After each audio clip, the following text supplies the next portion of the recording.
qu'il est désormais de coutume que nous nous retrouvions à l'occasion de circonstances particulières, non pas pour affirmer une pseudo-altogovéanité qui pourrait refléter un repli identitaire, mais pour réfléchir dans un cadre concerté en tant que partie de la communauté nationale sur les problèmes d'intérêt commun. Je voudrais donc adresser mes remerciements à tous ceux qui ont choisi de venir nous écouter et participer avec courage et détermination à la lutte de libération nationale engagée par tous les patriotes épris de paix et de justice. J'espère que par nos voix, la bonne nouvelle sera portée à chacun des 228 000 habitants qui peuplent notre province et qui ont soif de plus de démocratie et de liberté. Chers compatriotes altogovéens,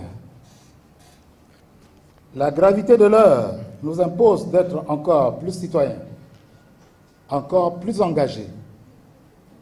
En effet, le contexte général et la situation de notre pays, notamment le recul des libertés démocratiques, la malgouvernance, la crise sociopolitique multiforme, commandent à la partie politiquement consciente de la patrie et aux altovéens libres à comprendre la nécessité de s'adresser au reste de la communauté provinciale, à l'opinion nationale et internationale, afin de laver la province de l'opprobre et de la mise à l'index, ainsi que l'indiquent les termes qui ont germé dans la conscience publique: province présidentielle, province interdite aux autres compatriotes, province des nantis.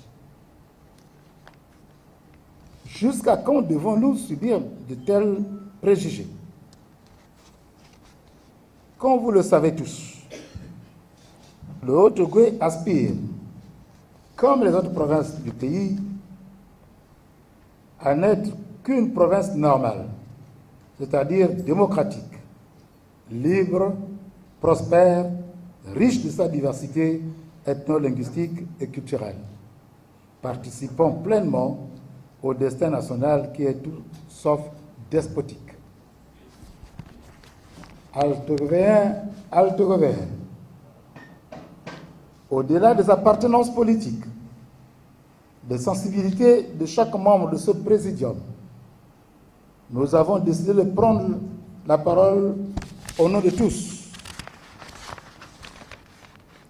pour briser la loi de l'omerta, coaliser les forces du changement. Le Haut-Ogooué doit prendre toute sa mesure, le Haut-Ogooué doit prendre toute sa part dans la nouvelle République que tous les Gabonais appellent de tous leurs vœux. Peuple altogovéen, le 11 juillet 2009, s'exprimant devant le Parlement ghanéen, Barack Obama, président des États-Unis d'Amérique, a rappelé ce qui suit. Personne ne veut vivre dans une société où la règle des droits cède la place à la loi du plus fort et à la corruption. Ce n'est pas la démocratie, c'est de la tyrannie, même si de temps en temps, on y sème une élection, ça et là. Et il est temps que ce style de gouvernement disparaisse. Fin de citation. Depuis 7 ans, notre pays souffre le déni de droit et de la loi du plus fort. Nous devons donc changer de style de gouvernement, instituer des institutions fortes, alors que le pouvoir actuel se déploie à nous imposer des armes fortes. Depuis l'époque de la décolonisation, les Altovéens se sont associés au combat pour la libération et l'émancipation du peuple gabonais. Qui ne se souvient du patriarche Eugène Amourou, des Olivier Onkikadi, Joumas Polika, Bernard Ota, Rigobert Landji, Bongo Ayuma, Robert Dumangoy, Emery Ngoulakia et tous les autres. L'avènement du président Omar Bongo Ondimba a suscité une grande espérance dans tout le pays qui sortait du désordre du multipartisme ayant abouti au coup d'État de 1964. L'instauration en 1968 du PDG comme parti unique dont le prétexte était la construction de l'unité nationale a abouti à la mise en place d'un régime hybride qui, malgré des acquis certains, a failli entraîner le Gabon dans le chaos que les autres pays africains ont connu. La conférence nationale, en 1990, a réinstauré le multipartisme intégral et les Altovéens y ont pris toute leur part. Il en a résulté la création des partis animés par des Altovéens. Tels sont les cas du Modega, de Jacques Livisangomo Jomas, du PGCI, de Jérôme Okinda, de Gabon Avenir, de Sylvestre Oyomi, de l'UGDD, de Zachary Miboto, et aujourd'hui de 7MP, de Joël Ngwenimi, du RRS d'Alfred Ngabanda.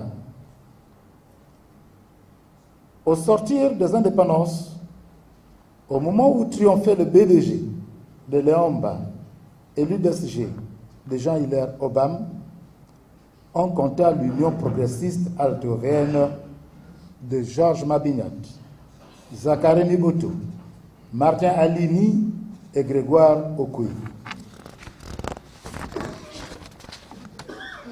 L'avènement de Bongo Ondimba Ali en 2009, suite au décès du président Omar Bongo Ondimba, et à l'intérim assumé par Madame Francine Rose Rogombe, loin de représenter une avancée, comme certains Gabonais l'espéraient, s'est révélé être un plongeon dans l'irresponsabilité, l'incompétence, l'amateurisme et la mauvaise gouvernance.